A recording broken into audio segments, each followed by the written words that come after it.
عيد سعيد عليكم وعلى حبايبكم كلكم يا رب. النهارده هنعمل ايه بقى؟ رايحين نصلي العيد. هنصلي العيد وبعدين ايه؟ هوريكم حاجات بسيطه كده. صباح الفل والياسمين والسعاده عليكم. هناخد بعضنا بقى ونروح. شايفين المكان ده؟ مش عارفه انتوا سامعيني ولا لا. اما بنخلص الصلاه في الجامع بيعملوا لنا بقى هنا كده ايه؟ بيعملوا حفله حلوه قوي بعد صلاه العيد يعني. يلا بينا. بصوا بقى كده.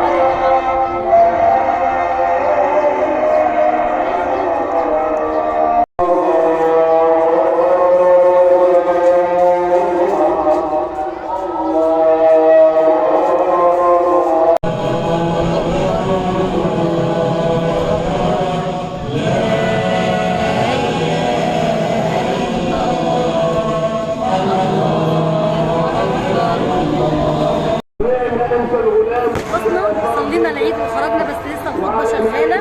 مش هنعمل حاجه بس انا بحب انقل لكم ايه اجواء بسيطه كده بس عشان ايه يعني يبقى لكل مناسبه كده الاجواء بتاعتها. بس الخطبه شغاله لسه وهناخد بعضنا ونمشي والناس كلها بدات تخرج اصلا من الخطوه يعني زي ما انتم شايفين كده. احنا البيت قريب اصلا من المسجد اللي احنا بنصلي فيه. يلا كل سنه وانتم طيبين وبخير وبصحه وسعاده ويا رب يا رب ان شاء الله كل اللي بنفسه في حاجه تتحقق. يلا بينا.